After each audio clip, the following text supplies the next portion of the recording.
Bismillahirrahmanirrahim. Assalamualaikum warahmatullahi wabarakatuh. Alhamdulillahi rabbil alamin. Nahmaduhu wa nasta'inuhu wa nastaghfiruh wa na'udzu billahi min shururi anfusina wa min sayyiati a'malina.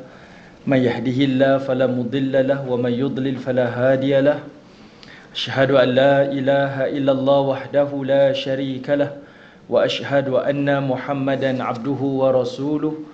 Allahumma himna rushdina wa'idna min syarri nafsina rabbi zidna ilman nafi'an warzuqna fahmah. Allahumma fahman nabiyyin wa hifzal mursalin wa ilhamal malaikatil muqarrabin birahmatika ya arhamar rahimin. Subhanaka la ilma lana illa ma 'allamtana innaka antal alimul hakim.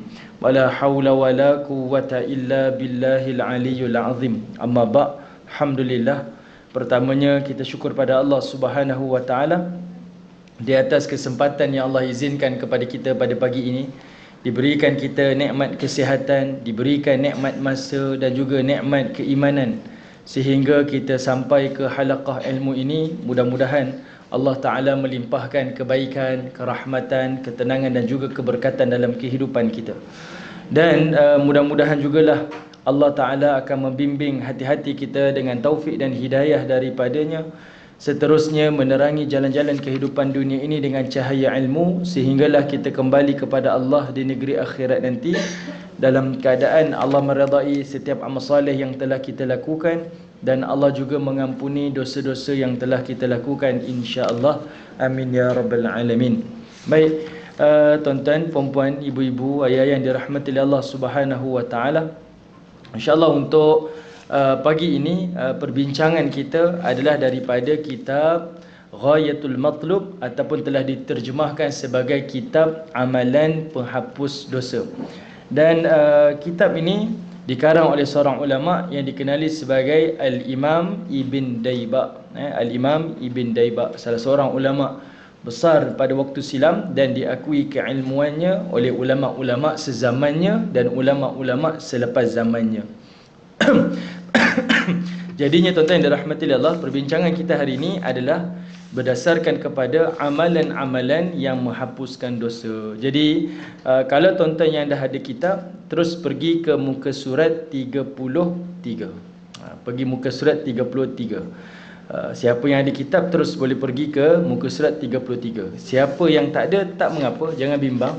Sebab hadis-hadis perbincangan kita hari ini adalah hadis berkaitan tentang amalan-amalan yang perlu kita lakukan, yang menjemput pengampunan Allah Subhanahu wa taala kepada kita. Okey. Baik, hadis yang kita nak bincangkan pada hari ini iaitu hadis yang duduk dalam kategori amalan yang menyebabkan diampunkan dosa yang terdahulu dan dosa yang terkemudian oleh Allah Subhanahu wa taala. Baik, hadis yang pertama. Sebelum tu tuan-tuan dah bersedia ke? Boleh? Baik. Hadis yang pertama iaitu hadis daripada Muaz bin Anas Al-Juhani radhiyallahu an. Beliau berkata, Rasulullah sallallahu alaihi wasallam telah bersabda. Hadis ni riwayat daripada Al-Imam Tirmizi dan juga Abu Daud. Al-Hakim pun meriwayatkan hadis yang sama. Dan hadis ni adalah sahih mengikut syarat Al-Imam Bukhari. Apa dia? Iaitu kata Muaz bin Anas Al-Juhani, dia kata Rasulullah sallallahu alaihi wasallam telah bersabda. Kata Nabi, man labisa thauban jadidan, sesiapa yang memakai pakaian baru, siapa yang beli baju baru, tudung baru, jubah baru dan segalanya, dan dia memakai pakaian tersebut, faqala, lalu dia pun berdoa. Ini doa memakai baju. Okey, doa memakai baju, dan baju yang kita pakai itu adalah baju baru. Apa dia? Iaitu kata Nabi, siapa yang berdoa ketika dia memakai pakaian baru, alhamdulillahilladzi kasani hadza wa razaqanihi min ghairi haulin minni wala quwwah. Dalam teks Arabnya macam itulah bunyinya. Tapi kalau kita baca terjemahan dia, iaitu kita menyebut segala puji-pujian bagi Allah yang telah memberikan aku pakaian ini, dan merezekikan pakaian ini kepadaku tanpa daya dan tanpa kekuatanku. Pada doa ni ada dua benda kita sebut. Pertama, kita puji Allah Ta'ala kerana berikan kita rezeki nikmat pakaian baru ni. Kedua, kita akui rezeki yang kita miliki ini bukan daripada kekuatan kita, bukan daripada usaha kita, tetapi dia datang dengan kurniaan Allah Subhanahu wa Ta'ala. Maksudnya, kita memuji Allah dan kita meletakkan, iaitu pakaian ini bukan satu kesombongan lah. Selalu orang kata apa? Sebab saya ada duit lah saya boleh beli baju ni, sebab saya ada harta lah saya boleh beli ni. Tak, kita mengakui semua yang kita dapat itu bukan datang daripada kekuatan kita, melainkan Allah izinkan. Dia mengajar kepada kita ni supaya terus merendahkan diri walaupun kita memiliki nikmat. Jadi kata Nabi SAW, siapa yang baca doa ini sewaktu dia memakai pakaian yang baru, ghufira lahu ma taqaddama min dhanbihi wa ma ta'akhkhar, maka Allah Ta'ala akan berikan pengampunan kepadanya dosa yang lalu dan yang akan datang. Besar tuan-tuan, di ganjaran dia sangat-sangat besar. Sebab kita dapat pakaian baru satu nikmat, dan memakai pula dengan doa ini kita mendapat pengampunan daripada Allah Subhanahu Wa Ta'ala. Dua-dua dapat. Siapa yang di sini tokek baju ke, tokek tukang jahit ke dan sebagainya, ataupun kita jual kereta ke, kan, salesman kereta ke, kita bagi tahu pada klien kita yang dapat baju baru, dapat beli kasut baru yang beli kereta baru, ataupun kita sebagai ibu bapa pesan-pesan pada anak-anak kita ni yang pakai baju baru yang sebagainya lah, bacalah doa ini. Bukan sekadar dapat nikmat baru dalam apa yang kita dapat, bahkan kita mendapat pengampunan daripada Allah Subhanahu Wa Ta'ala. Dunia dapat, akhirat pun dapat. Ini keuntungan lah. Keuntungan siapa yang berusaha seperti mana yang diajarkan di dalam sunnah baginda Nabi SAW. Susah ke senang sebenarnya? Senang Okey, saya ulang lagi sekali. Mungkin doa ni yang saya sebutkan tadi, kalau dalam bahasa Melayu dua perkara tadi kita sebut. Kalau kita nak belajar, nak sebut dalam bahasa Arab, bacalah alhamdulillahillazi kasani hadha. Kasani hadha, segala pujian bagi Allah yang memberikan pakaian ini kepada aku. Kasani hadha wa razaqani min ghairi haulin minni wala quwwah, dan merezekikan pakaian ini kepada aku dan aku tidak ada daya dan kekuatan selain daripada Allah. Allah lah yang memberikan rezeki pakaian ini kepada aku. Okey, boleh dapat Okey, ini adalah amalan yang pertama. Ada satu lagi amalan yang hampir sama seperti mana doa tadi, tetapi bezanya pula iaitu hadis yang diriwayatkan oleh Muaz bin Anas Al-Juhani, perawi yang sama. Muaz bin Anas Al-Juhani, dia kata apa? Nabi SAW telah bersabda. Okay, Nabi SAW telah bersabda. Hadis ini dia kategori hasan. Kategori hadis ini adalah hasan, status dia. Kata Nabi SAW, man akala ta'aman faqala, sesiapa yang makan lalu dia membaca. Ni doa sebelum makan ke selepas makan? Doa selepas makan. Doa makan apa? Doa makan semudah bismillah. Semudah bismillah. Okey? Sebab ini berdasarkan satu hadis daripada Nabi SAW. Waktu Nabi berada di Taif berdakwah bersama dengan Zaid bin Harisah pada tahun kesedihan tu, ini disebut sebagai Amul Huzun. Nabi sampai di Taif dan Nabi ni dibaling batu, dihalau keluar oleh Bani Thaqif, penduduk Taif ni. Lalu Nabi duduk di satu kebun anggur, dan Nabi SAW diberikan buah anggur oleh seorang lelaki namanya Addas. Addas. Seorang lelaki ni dia datang daripada satu kampung namanya Nainawa. Dia bukan orang yang duduk di Jazirah Arabiah. Dia orang luar, orang yang migrate daripada luar duduk dekat situ. Jadinya kerjanya sebagai tukang kebun anggur ni. Jadi tuan dia kata, wahai Adas, ambil anggur ni berikan kepada pemuda tu, sebab kesihan lah, iaitu Nabi SAW dalam keadaan cedera parah. Waktu diberikan anggur, Nabi ambil dan Nabi sebut Bismillah dan Nabi makan. Itu satu dalil lah. Dan waktu tu Adas ni bila dia dengar Nabi sebut tu, dia terkejut. Dia kata, saya tak pernah dengar ucapan ni disebutkan sama ada orang di kampung ini, Taif, ataupun orang daripada Mekah. Siapa tuan? Dia tanya, siapa tuan? Nabi SAW tak jawab. Dan Nabi tanya pula, kamu siapa pula? Dia tanya. Lalu kata dia, aku Adas, aku datang daripada Nainawa. Dan Nabi SAW pula kata, oh, saya ada saudara yang duduk di Nainawa. Siapa? Lalu kata Nabi SAW, dia adalah Yunus bin Mata'. Yunus bin Mata' ni adalah Nabi Yunus alaihi salam. Bila Adas ni dengar Nabi ni bersaudara dengan Yunus, terus Adas ni dicium kepala Nabi SAW, tangan Nabi sampailah ke kaki baginda Nabi SAW. Sebab dia tahu ini adalah Rasul. Dan Adas ni beriman kepada baginda Nabi SAW. Nampak? Dakwah Nabi hanya dengan perkataan saja, Bismillah. Sebab itu kalau kita buat perbuatan tuan-tuan, kalau tuan-tuan mungkin doktor ke, atau sesiapa sahaja kita buat servis ke, klien kita sama ada Muslim, non-Muslim, sebutlah perkataan-perkataan ni. Kita tak tahu, boleh jadi perkataan ini memberi kesan pada mereka. Dia dengar, dia rasa tenteram. Mungkin. Okay? Manalah tahu dia beriman. Dan kalau tuan-tuan pergi ke Taif, nama Adas ni diabadikan dalam kebun anggur tu, dinamakan sebagai satu masjid, namanya Masjid Adas. Mungkin ada kalangan ibu-ibu, ayah-ayah yang pernah sampai, ataupun tak pernah lah. Tetapi nak tahu Masjid Adas ni dekat mana? Dia dekat berhadapan dengan satu masjid namanya Masjid Ku. Kalau kita naik bas tu selalu akan ditunjuk, ni Masjid Ku. Berhadapan dengan Masjid Ku tu adalah Masjid Adas. Cuma nak pergi Masjid Adas ni kena turun bas, kena masuk ke ladang kebun anggur tu. Ada satu masjid kecil namanya Masjid Adas. Di situlah lokasi Adas bertemu dengan baginda Nabi SAW. Okey, itu doa yang paling mudah.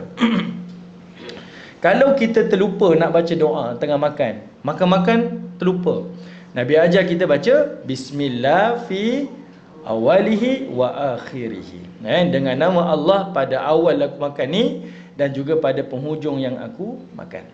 Kalau ibu-ibu yang dirahmati Allah tengok pada surah Hud, Allah Ta'ala mengajar kepada Nabi Nuh AS dalam surah Hud, surah ke-11. Dalam kisah Nabi Nuh AS, Allah ajar pada Nabi Nuh, sebelum berlayarnya bahtera tu, Nabi Nuh membaca Bismillahi majreha wa mursaha. Dengan nama Allah aku berlayar dan aku berlabuh. Bermula perjalanan tu sampai berhenti, Nabi Nuh kata apa? Dengan nama Allah. Aku mulakan semua ini dengan nama Allah. Allah Subhanahu Wa Taala menyebutkan asbab kerana Nabi Nuh ni dia membaca perkataan Bismillah ni, Allah jamin kepada Nabi Nuh ada dua benda. Pertama, Allah jamin assalam, kesejahteraan. Dan yang kedua, Allah jamin barakah. Daripada dia naik dalam perjalanan sampailah dia berlabuh, dan selepas habis banjir tu Allah Ta'ala berikan kesejahteraan dan Allah memberikan keberkatan. Jadi apa-apa tindakan dan perbuatan kita, jangan tinggalkan perkataan Bismillah. Biar jadi sebagai kelaziman, rutin kita, habit kita. Apa sahaja yang kita lakukan, sebutlah perkataan Bismillah. Okey, hadis yang kita nak sebutkan ni, yang saya sebutkan tadi, dia bersama dengan doa memakai baju tadi, iaitu kata Nabi SAW, man akala ta'aman faqala, sesiapa yang makan, iaitu siapa yang berdoa selepas dia makan. Kenapa dia ajarkan ni? Sebab rata-rata kita doa makan ingat, bahkan kalau kita berhimpun pun along baca doa, tapi jarang kita buat. Lepas habis makan, along baca doa lepas makan, tak buat. So, habis makan, habislah. Waktu tak dapat nikmat, ya kita ingat Tuhan. Waktu dah dapat nikmat, jarang-jarang kita ingat Tuhan. Okey, jarang-jarang pun kita nak menghafal doa selepas makan. Okey, kata Nabi SAW, doa selepas makan, bacalah Alhamdulillahilladzi at'amani hadha. Segala puji-pujian bagi Allah yang memberikan makanan ini kepada aku. Okey, saya terlupa nak sebut. Perkataan alhamdu, kalau kita tengok di dalam ilmu bahasa Arab ni, perkataan alhamdu ni dia mengumpulkan dua perkara. Apa dia? Alhamdu ni ada perkataan pujian dan ada perkataan kesyukuran. Sebab itu kalau kita dapat nikmat, kita tak kata asyukrulillah. Sepatutnya perkataan syukur lah. Tapi kata alhamdulillah. Sebab dia ada menzahirkan rasa syukur pada Allah dan ada menzahirkan pujian kepada Allah. Dia berkongsi dua benda ni serentak. Okey, perkataan alhamdu tu ada dua maksud.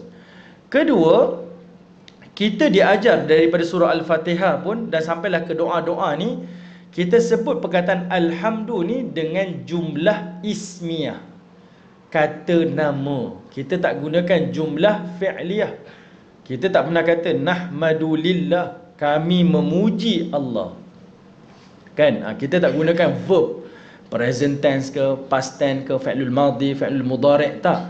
Kenapa disebut dalam jumlah ismiyah? Sebab pujian ini nak bagi tahu pada kita, dia tidak bertempoh. Daripada dulu, sekarang dan sehinggalah selamanya, pujian ini khusus untuk Allah Ta'ala. Kalau Allah Ta'ala sebut dalam bentuk fi'il ataupun verb, dia kalau disebut dalam jumlah dalam bentuk contohlah past tense, fi'lul madhi, seolah-olahnya kita kata dahulu kami puji Allah, sekarang kami tak puji dah. Kalau kita sebut dalam fi'lul mudhari' dalam bentuk present tense, sekarang kami puji Allah, tapi dulu kami tak puji Allah. Jadi Allah Ta'ala sebut perkataan dengan jumlah ismiyah ni, kata nama ni, alhamdu, adalah bagi tahu daripada dulu dan sampai bila-bila saya hanya memuji Allah Subhanahu wa Ta'ala. Dan perkataan alhamdu ni, ibu-ibu yang dirahmati Allah, dia datang daripada perkataan ha, mim, dal, hamada. Ni root word dia, hamada. Hamada ni adalah pujian yang sepenuhnya. Dia bukan pujian yang fake, orang kita kata. Dia bukan berpura-pura. Kalau pujian yang pura-pura, mulut je pura-pura, hati tak pura-pura, hati tak memuji pun, itu namanya madaha. Ibu-ibu perhatikan perkataan hamada, ha, mim, dan ha yang duduk dekat depan tu pas ke belakang, dia akan jadi madaha. Orang Melayu kata bermadah pujangga, bermadah, madah tu. Madah tu pujian, tetapi adalah pujian yang hanya di bibir, tapi di hati tidak. Jadi bila kita sebut perkataan ni, kita tahu kita sedang memuji Allah dan kita sedang menzahirkan rasa syukur kepada Allah yang sepenuhnya, dari dulu sampailah bila-bila. Kesyukuran yang mutlak untuk Allah. Okey, lalu kita kata apa? Allazi at'amani hadzal ta'am, yang memberikan aku makan dengan makanan ini. Wa razaqani min ghairi haulin minni wala quwwah. Sama macam doa pakai baju tadi.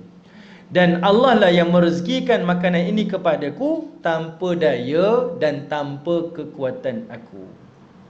Kata Nabi SAW, siapa yang membaca ini, ghufira lahu ma taqaddama min dhanbih, Allah akan ampunkan dosa-dosanya yang lalu.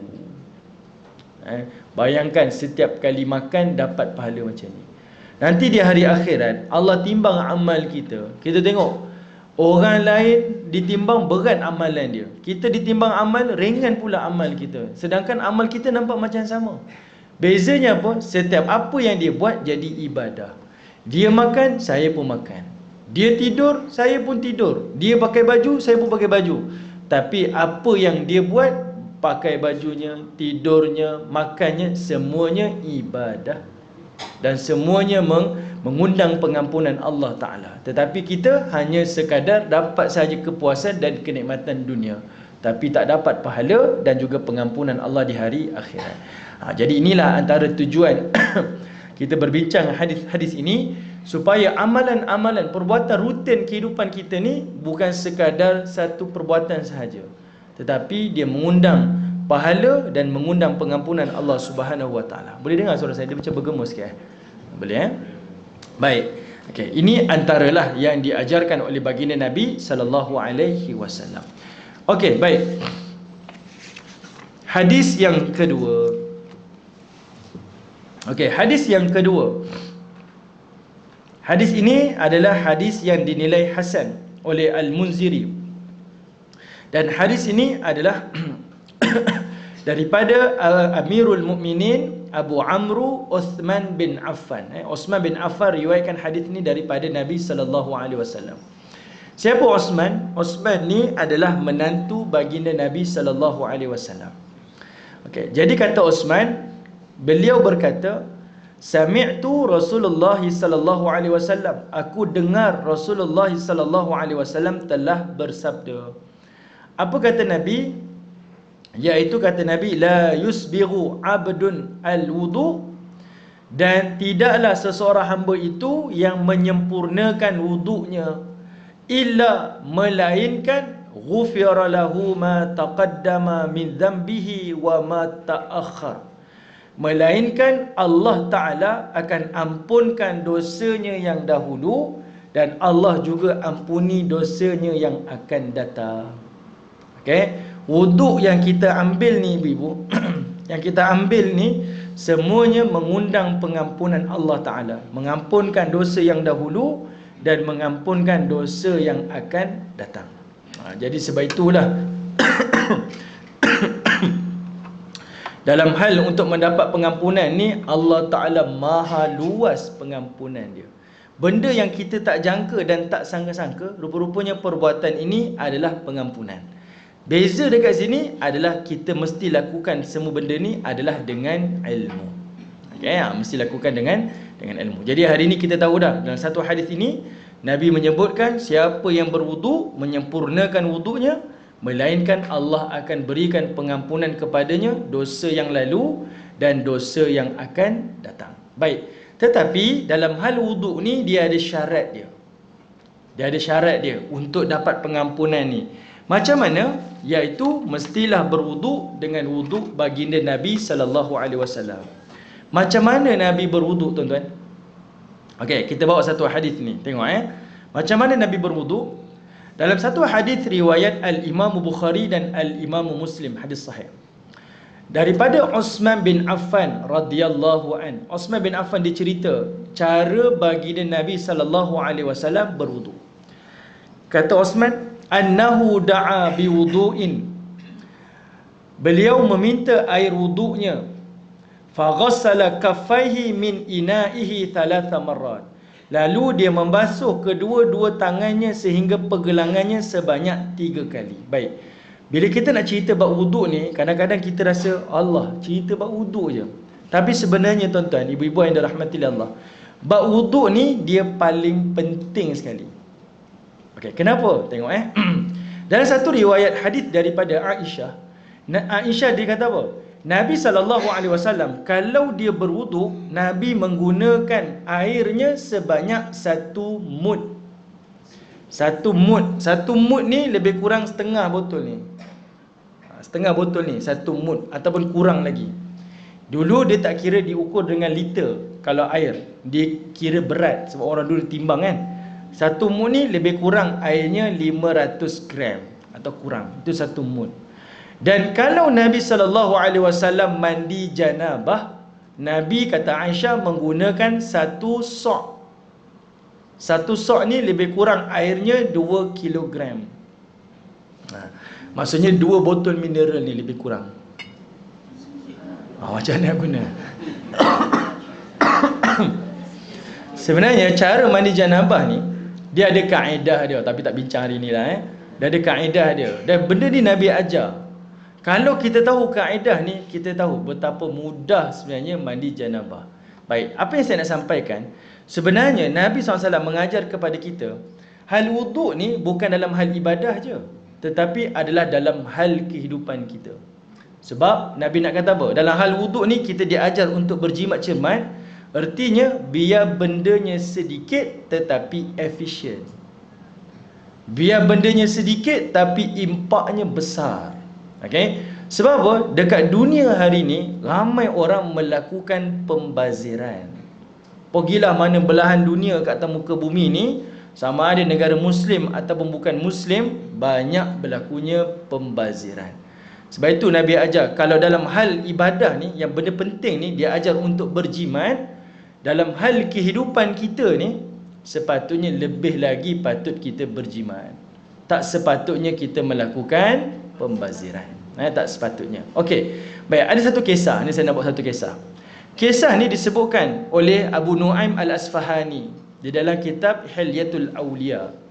Cerita dia, ada seorang ulama di zamannya, namanya Hatim Al-A'sam. Hatim Al-A'sam, dia ni orang saleh, zuhud, ulama. Dia bertemu dengan seorang lagi ulama, namanya Al-Tunafisi. Tunafisi ni pun ulama. Hatim ulama, Tunafisi pun ulama. Cuma Al-Tunafisi ni, dia adalah ulama yang duduk di Qazwin. Qazwin ni ada satu daerah di Iran, dan dia ramai anak muridnya. Cuma bezanya, Al-Tunafisi ni dia hidup bermewah-mewah. Jadi Hatim ni, zaman dia ni berniat dan bercita-cita untuk bantras ulama sezaman dia yang duduk bermewah-mewah, yang hidup lebih daripada sepatutnya. Jadi caranya macam mana? Satu hari, kata Abu Nuaim Al-Asfahani ni, iaitu Hatim ni dia menyamar jadi murid biasa. Menyamar jadi murid. Dia ulama tapi dia menyamar jadi murid. Dan dia pergilah ke rumah Al-Tunafisi, tempat berlakunya majlis-majlis ilmu daripada Tunafisi ni. Dia jumpa dengan Tunafisi, dia kata, "Wahai tuan guru, wahai syekh, saya nak belajar ilmu dengan tuan guru, boleh ke?" Tunafisi ni sukalah ramai orang belajar dengan dia. Dia kata, "Boleh, marilah belajar dengan saya."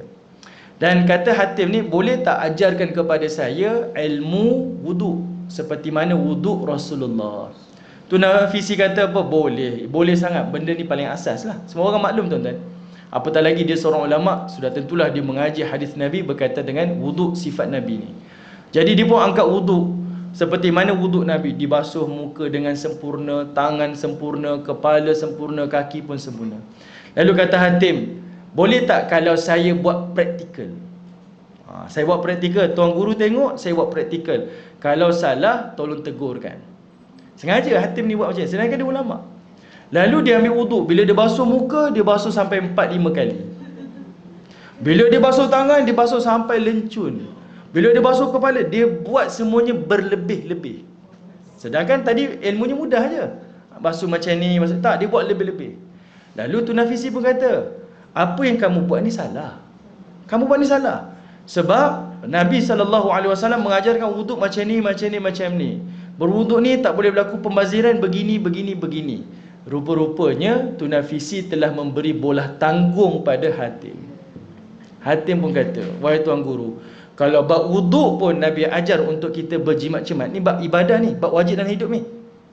Bab hidup dunia yang harus ni, tuan guru duduk rumah besar-besar ni apa pula?" Tengok, perkataan ni sangat memberi kesan pada Tunafisi. Dia tutup pintu rumahnya dan tidak ada majlis ilmu daripadanya selepas tu. Sangat memberi kesan. Sebab saya nak bagi tahu pada kita, bukan kita nak cela orang yang hidup mewah, pulang pada dia. Sekarang ni yang penting kenapa kita belajar ilmu wuduk ni, sebab dia mendidik kita untuk hidup berjimat. Ni Nabi ajar ni. Kita nampak benda ni dalam hal ibadah, tapi tak, sebenarnya dia memberi kesan dalam semua aspek kehidupan kita. Macam mana kita nak tahu harta ni penting atau tidak? Tengok apa yang kita perlu dan apa yang kita mahu. Kan? Apa beza apa yang kita perlu dan kita mahu? Yang kita perlu ni apa-apa harta yang kita bawa ke hari akhirat, itu keperluan. Tapi apa yang kita akan tinggalkan, itu adalah kemahuan. Okay. Kalau kita beli kereta, oh ni kemahuan. Tak juga. Ada orang beli kereta yang baik-baik, yang sempurna ni, lalu kereta itu dibawa ke masjid, dia buat ke benda-benda yang menjadi saham akhirat dia, maka itu semua adalah ibadah. Okay? Kita tak pukul rata. Mungkin bagi kita orang tu beli kereta mahal, tapi bagi dia kereta ni murah sebab dia kaya sangat, mungkin. Jadi kita tak boleh pukul rata. Yang ini adalah sebagai petunjuk saja dalam kehidupan kita. Buat apa yang diajar oleh baginda Nabi SAW. Ini kesan sebenarnya. Sebab itu jangan kita tengok aspek ibadah ni ibadah saja, tetapi apa yang Nabi didik ni adalah merujuk kepada kehidupan dunia. Saya sebutkan tadi, pergilah mana-mana ibu-ibu ayah pergi ke luar negara, khususnya di negara-negara Islam, tengok macam mana pembaziran berlaku. Masuk bulan Ramadan, pembaziran tu 2-3 kali ganda lagi. Dia punya sisa-sisa makanan. Sepatutnya lagi bulan Ramadan lagi kurang makan. Dia tak, lagi Ramadan lagi banyak makan. Makanan yang tak pernah muncul, tiba-tiba muncul bulan Ramadan. Sedangkan ni bulan yang melatih kita untuk menahan syahwat. Itu beza kita. Okey. Baik. Okey, kita tengok Nabi SAW ni, kata Osman bin Affan, dia meminta air wuduknya. Kenapa diminta air wuduk? Sebab pada zaman itu mereka berwuduk bukan di kepala paip, dipili. Kalau kita nak wuduk hari ni, pergilah ke paip, buka paip, berwuduk. Zaman dahulu air wuduk tu diberikan, artinya mereka wuduk dengan bekas. Dia ada bekas wuduk dia, sama ada dalam bekas, dalam mangkuk dan sebagainya. Dan sebab itu kalau kita pergi ke hotel-hotel 5 star, 7 star ataupun apa sahaja yang datang daripada luar negara ni, kita tengok setiap kali kita masuk ke tandas mereka ada gelas yang disediakan. Betul? Ada gelas. Gelas tu gelas minum ke? Tak. Dia adalah gelas untuk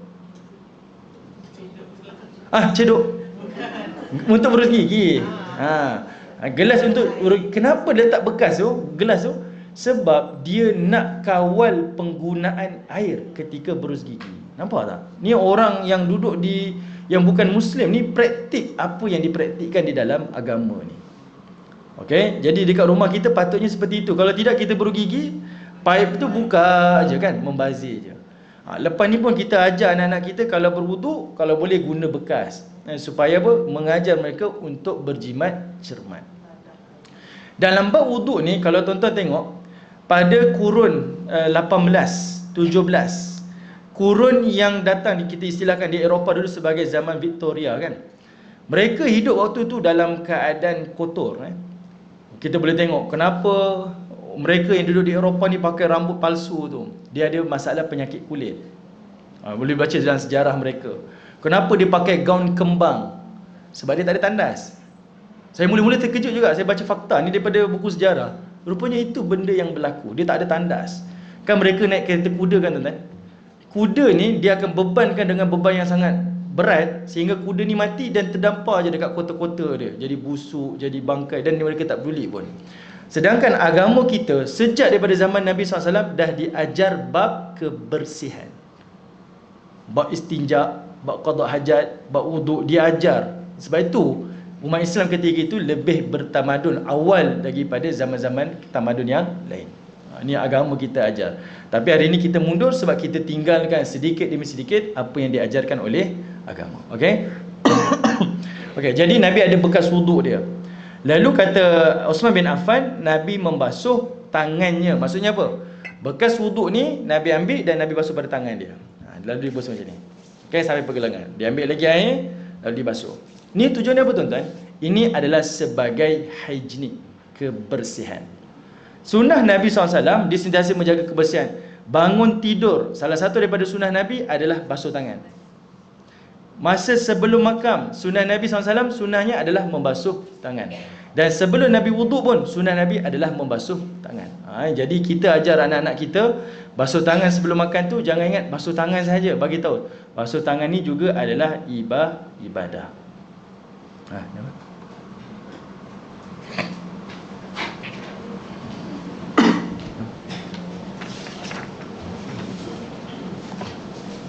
Okey. Baik, basuh tangan juga adalah ibadah. Bagi tahu basuh tangan ni ibadah. Kita pun kalau makan pakai sudu garfu pun basuh tangan sebab ibadah. Menjaga kebersihan ni adalah ibadah. Okey. Kemudian thumma adkhala yaminahu fil wudu. Kalau ibu-ibu catat-catat je Nabi SAW ni lalu dia masukkan tangannya di dalam bekas wuduk. Bayangkan ni bekas wuduk kita, mungkin mangkuk besar sikit lah. Nabi celupkan tangannya, lalu dia pun angkat wuduk dia. Dia ambil wuduk dia dengan tangan dia. Dekat sini tuan-tuan, kita pernah baca ke hadis? Macam pernah baca lah. Tak pernah baca lagi Tak pernah baca. Okey. Nabi SAW dia masukkan tangan dia ambil wuduk. Adakah air dalam bekas tu dikira mustakmal? Tidak. Tak. Sebab apa? Sebab tangan yang kita celup itu dikira seperti gayung. Tak menjadi mustakmal. Kita celup kan, ni bekas wuduk kecil je tadi kan. Nabi ambil bekasnya dalam airnya setengah bekas ni, sikit je air dia dalam mangkuk. Nabi pun celup. Adakah air yang dicelup tu jadi mustamal? Tak. Sebab tangan ni bersifat menggantikan gayung. Kotor ke air tu? Tak kotor. Sebab Nabi dah basuh lebih awal tadi. Masa Nabi basuh tu, Nabi tuangkan macam ni. Nabi tak celup. Nabi tuangkan dulu. Nabi dah basuh. Yang masa Nabi nak start wuduk, baru Nabi celup. Okey. Lepas Nabi celup, thumma tamatmat wastanshaq wastanshar. Ada dua benda Nabi buat. Pertama, summa tamatmat, Nabi berkumur-kumur. Nabi ambil air satu tapak tangan ni, Nabi masukkan dalam mulut dan Nabi berkumur. Dan separuh lagi air di tapak tangan. Bukan satu tapak tangan kumur, ambil satu lagi masuk hidung, tak. Satu tapak tangan ni Nabi bagi separuh.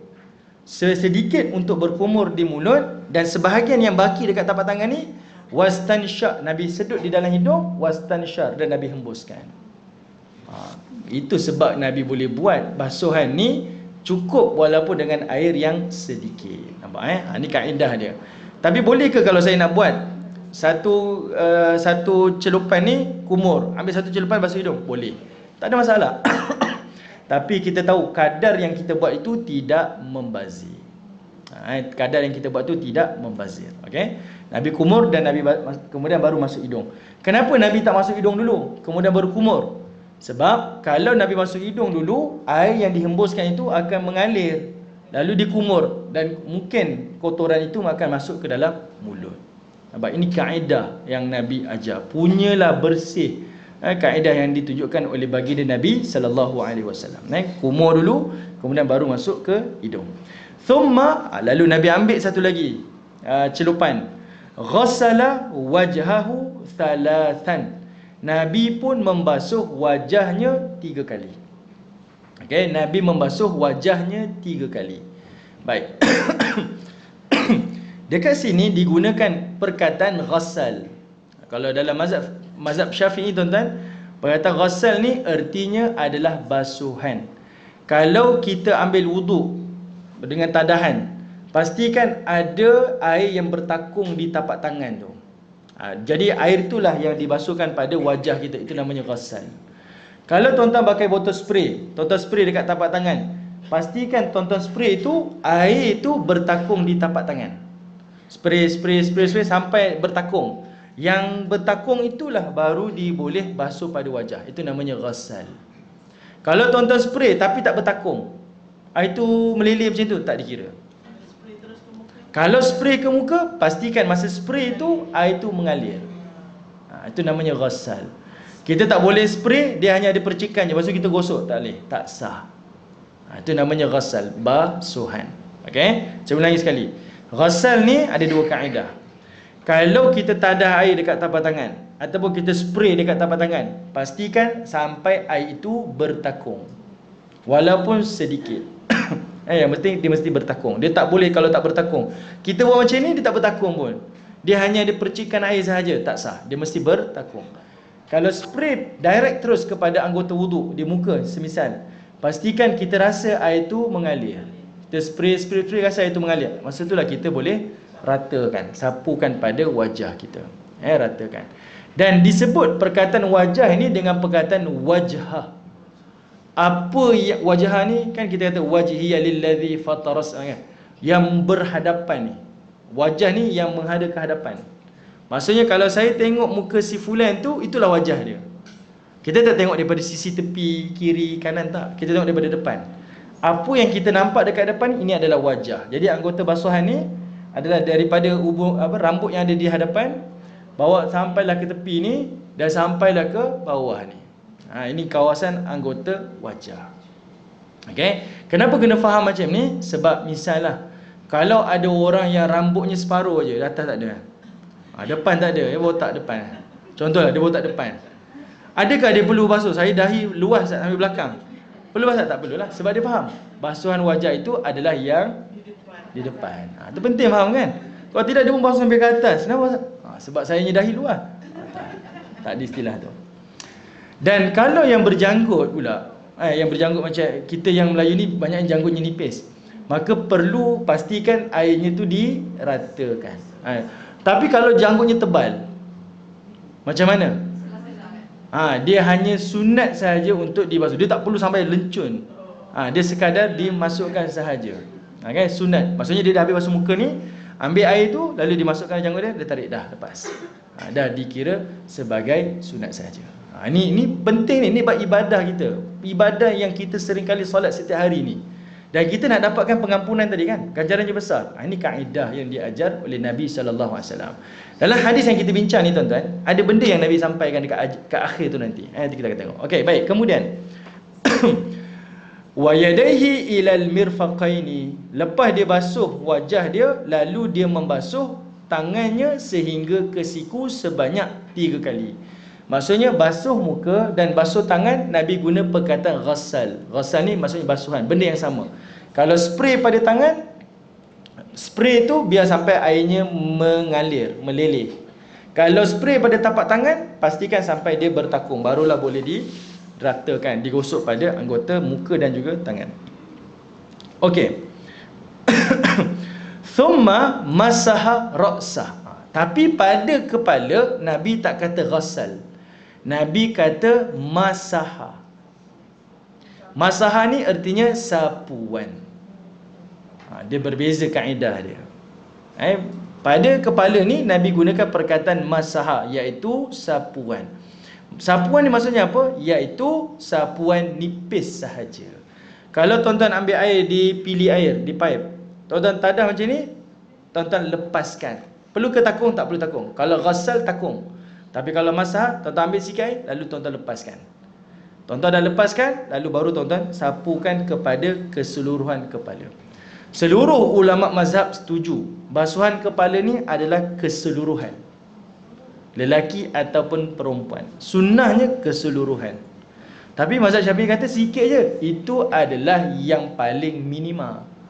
Itu bukan sunnah, itu minima. Kita tak ada masalah air kan. Apatah lagi dia hanya sapuan. Dia bukan kita takung kena ratakan macam tu. Itu dilumurkan. Kita hanya sapuan sahaja. Sekadar ambil. Contohlah kalau kita celup tadi. Celup ada air sikit, kita boleh tak tapak tangan kiri ni, lepaskan. Apa yang berbaki pada tapak tangan ni, kita pun sapu. Seluruhnya kepada kepala kita. Lelaki dan perempuan sama sahaja. Kalau riwayat Abdullah bin Zubair, dia kata apa? Nabi dia akan sapu keseluruhan kepala ni, lalu ditolak ke depan balik. Tapi kalau riwayat Uthman bin Affan ni, Nabi hanya basuh daripada depan seluruh kepala sampai ke belakang, lalu dilepaskan. Jadi kaedah ni adalah untuk membantu sama ada lelaki ataupun perempuan. Kalau yang lelaki rambutnya pendek, dia boleh basuh seluruh kepala. Ataupun dia boleh basuh kepala sampai belakang, lalu dibalas ke depan sebab rambutnya pendek. Tapi kalau wanita, tak payahlah ke depan, dia sampai ke belakang cukup dah. Rambut panjang kan, takkan di belakang ke depan. Susah pula. Faham?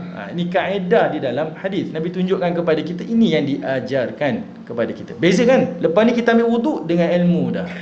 Kita baca hadis Nabi, kita pun dengar satu persatu. Oh, inilah sifat wuduk baginda Nabi sallallahu alaihi wasallam.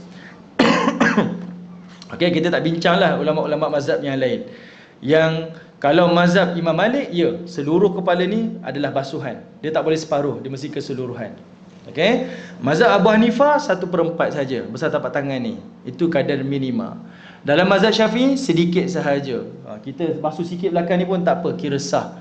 Tapi afdalnya basuh keseluruhan. Saya menganjurkan kepada semua, lepas ni kita dah tahu dah amalan ni, basuh keseluruhan kepala kita. Bukan ambil air takung. Tidak ya, dilepaskan air. Dia hanya sapuan sahaja. Kita kadang ambil air macam ni, letak macam tu.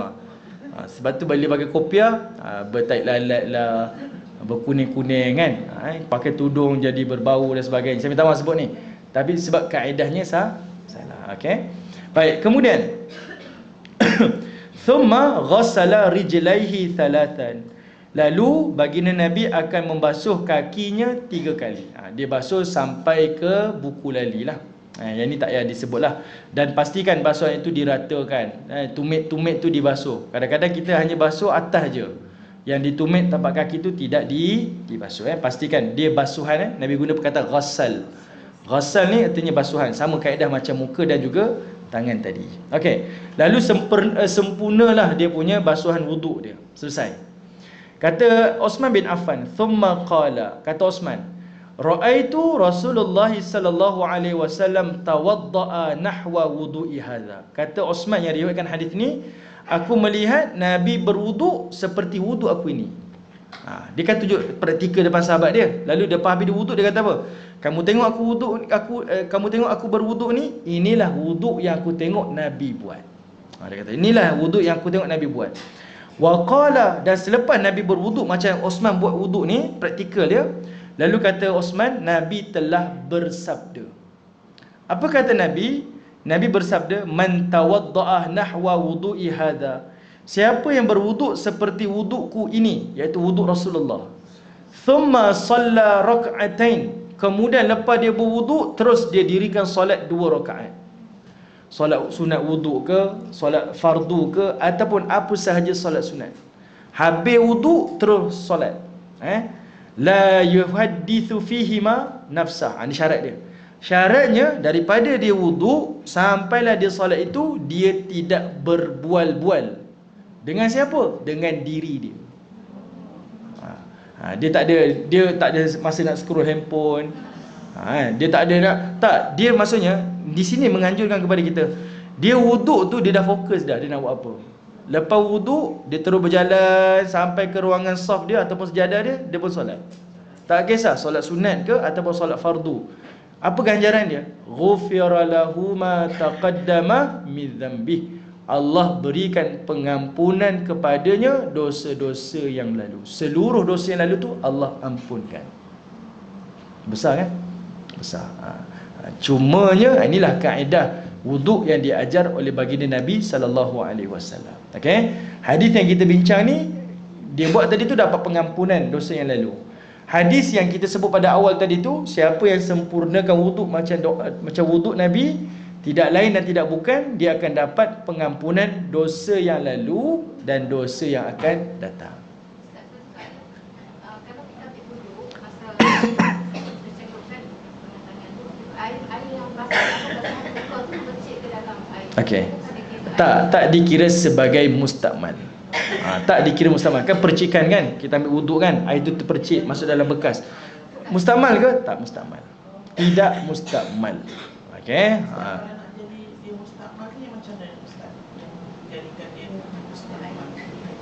Mustakmal ni maksudnya air yang telah digunakan. Kita dah guna tu, buat basuhan ke apa, air tu kita guna balik, itu namanya mustakmal. Tapi kalau percikan, tempias, tak. Yang ni selalu kita jadi was-was. Akhirnya membazir pula. Air ni tadi masuk air tu, buang pula, ambil baru, membazir je tu. Ini bukan kaedah yang betul lah. Bukan kaedah yang betul. Okey, baik. Baik, ada satu lagi amalan. Kita hari ni dapat 2 hadis je, tapi tak apalah, pelan-pelan lah. Ada satu lagi amalan, dan amalan ni lagi besar, amalan wuduk ni. Bab wuduk saja banyak dia punya amalan dia. Iaitu dalam satu hadis yang lain, baginda Nabi sallallahu alaihi wasallam menyebutkan, man qala hina yafrughu min wudu'ih. Siapa yang berdoa selepas wuduk. Ini hadis riwayat Imam Muslim. Siapa yang berdoa selepas wuduk, dia ambil wuduk lalu dia berdoa. Apa doa lepas wuduk ni? Asyhadu an la ilaha illallah wahdahu la syarikalah. Dia bukan sekadar syahadah je, dia tambah sikit. Asyhadu an la ilaha illallah wahdahu la syarikalah wa asyhadu anna Muhammadan abduhu wa rasuluh. Kata Nabi, siapa yang baca ni sahaja, futihat lahu abwabal jannah thamaniyah. Dibukakan kepadanya ada 8 pintu syurga. Yadkhulu ayyiha sya', dan dia boleh pilih mana-mana pintu syurga yang dia nak masuk. Pilihlah mana-mana pintu syurga. Hanya baca doa selepas wuduk. Dan kita tahu doa lepas wuduk ni dia adalah ucapan syahadah kita. Sebab itu lepas wuduk tu tak perlu kita angkat tangan. Asyhadu an la, tak payah. Dia cukup sekadar baca di hati. Cukup sekadar bacanya di hati. Okey? Tapi kita kata selalu kita tengok ada yang doa disebut apa bukan saya lupa dah. Yang innallaha yuhibbut tawwabin kan, wa yuhibbul mutatahhirin kan. Itu antara yang ni. Ada disebutkan dalam riwayat, tetapi hadis yang riwayatkan doa itu adalah lemah. Jadi hadis riwayat Imam Muslim ni dia lebih kuat dan dia sahih lah. Jadi bacalah doa yang dianjurkan oleh baginda Nabi sallallahu alaihi wasallam. Baca ni sahaja Allah buka 8 pintu syurga. Ini nak cerita pada ibu-ibu, buku ni ataupun hadis yang Nabi SAW tunjuk pada kita ni, memang Allah Ta'ala ni dia nak sungguh beri pengampunan pada hamba dia. Memang nak sungguh. Dan amalan-amalan ni bukan amalan-amalan yang kita kena bersusah payah. Bukan kita tak boleh buat, dan kita buat hari-hari sebenarnya. Cuma bezanya hari ni ada nilai tambah. Saya beramal adalah dengan ilmu pengetahuan. Ni kita boleh bincang lagi. Ada satu lagi amalan nantilah lepas ni. Ibu-ibu boleh tengok, nak tidur je macam-macam perkara kita boleh buat, dan semuanya adalah pengampunan. Bangun tidur pun pengampunan. Subhanallah. Maksudnya daripada kita bangun sampailah kita tidur balik, semua amalan rutin harian itu sebenarnya boleh mengundang pengampunan Allah. Bezanya kita lakukan dengan ilmu. Okey, ini antaralah perkara yang dianjurkan di dalam agama. Okey, baik, kita ada masa sikit kan? Okey, ada sikit lagi masa.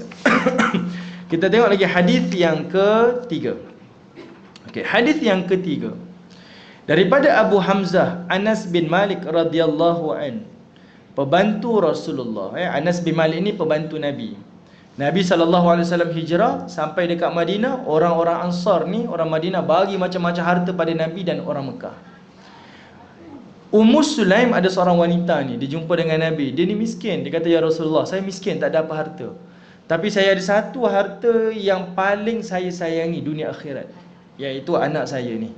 Saya serahkan anak saya ni kepada kamu ya Rasulullah. Anas ni duduk di rumah Nabi ni daripada umurnya 10 tahun sampailah baginda wafat pada usianya 20 tahun.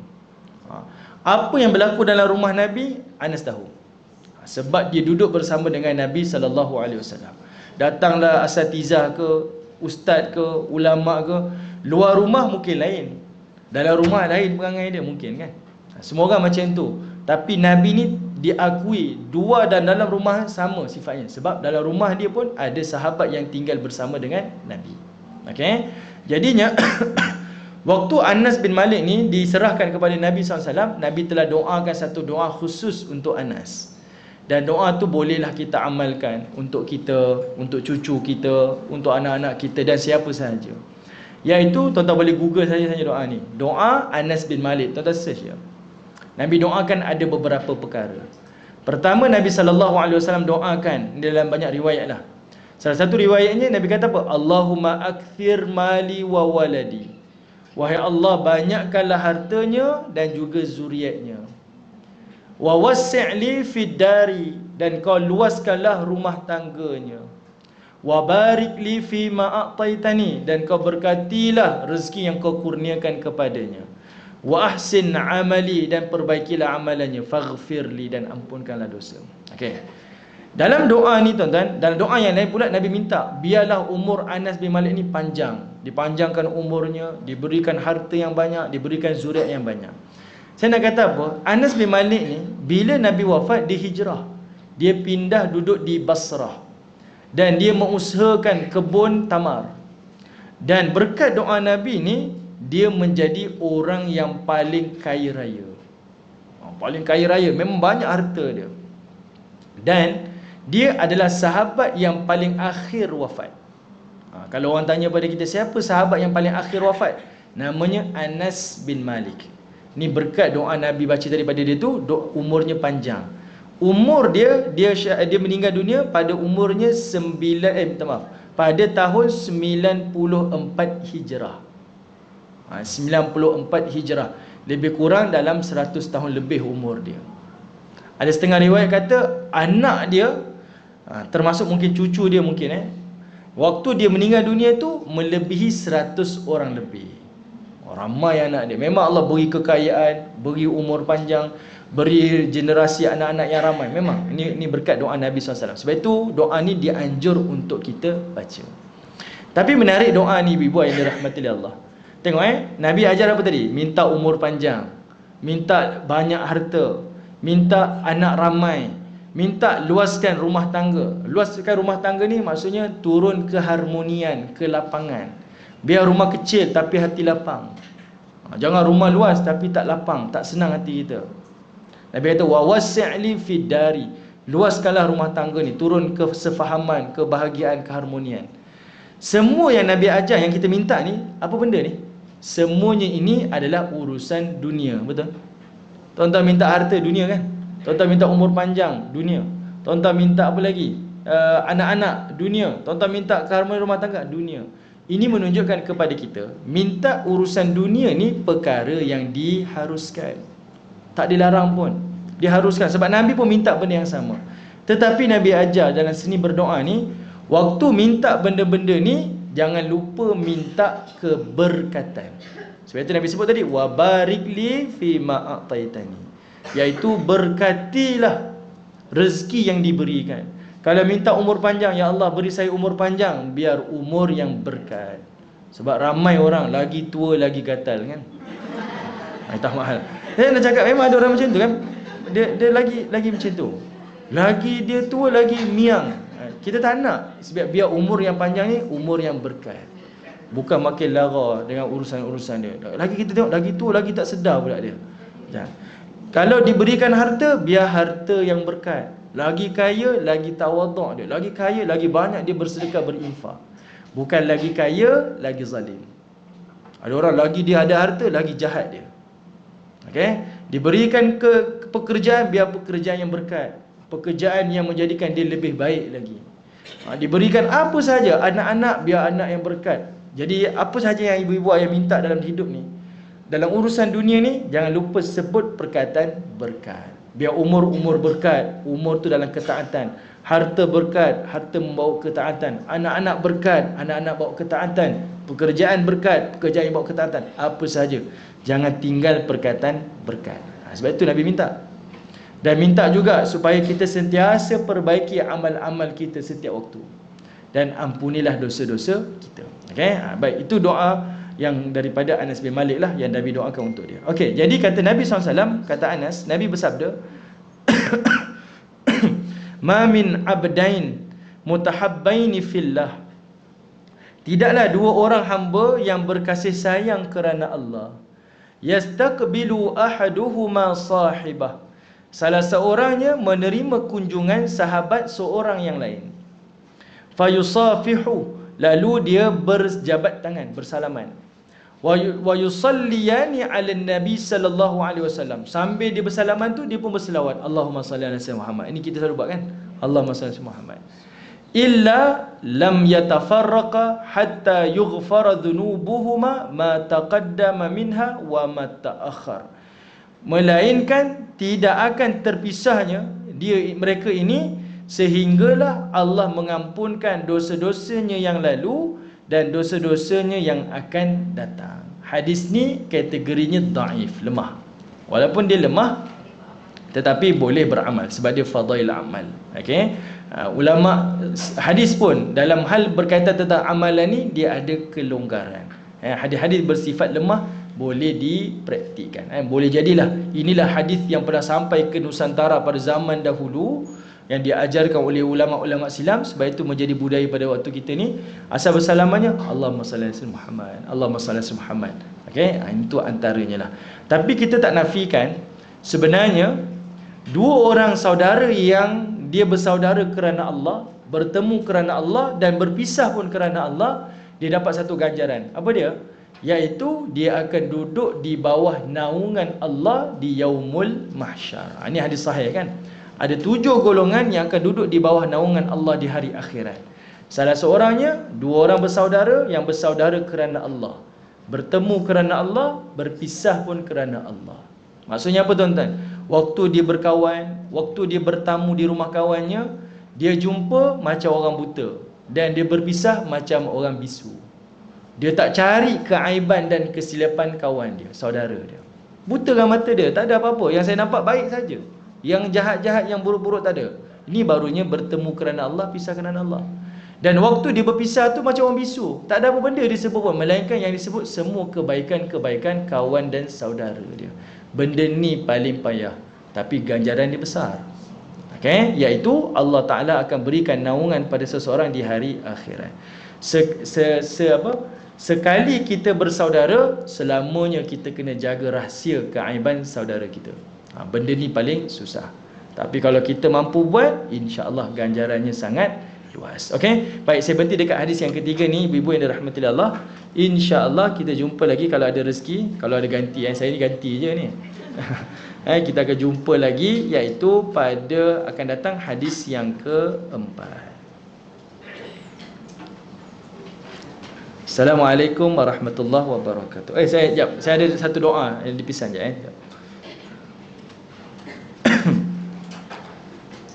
Baik,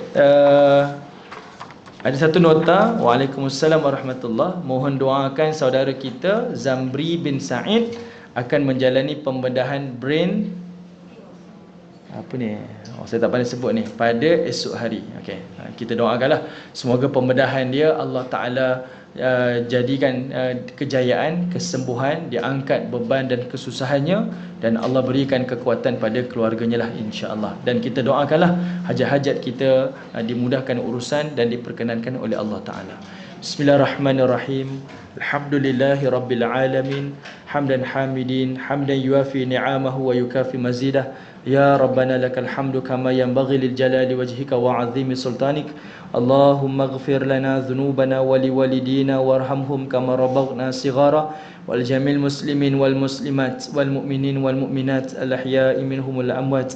Allahumma ahyina bil iman wa amitna bil iman wahsyurna bil iman wa adkhilna jannata mal iman bi rahmatika ya arhamar rahimin. Allahumma arina haqqa haqqan warzuqna ittiba'ah wa arinal batilan batilan warzuqna ijtinabah. Allahumma inna nas'aluka ridhaka wal jannah wa na'udzu bika min sakhatika wan nar. Allahumma innaka 'afuwun tuhibbul 'afwa fa'fu 'anna. Allahumma inna nas'aluka al-huda wat tuqa wal 'afaf wal ghina. Allahumma kfina bihalalika an haramik wa aghnina bifadlika amman siwak. Allahumma inna na'udzu bika minasy syiqa wan nifa wa su'il akhlaq.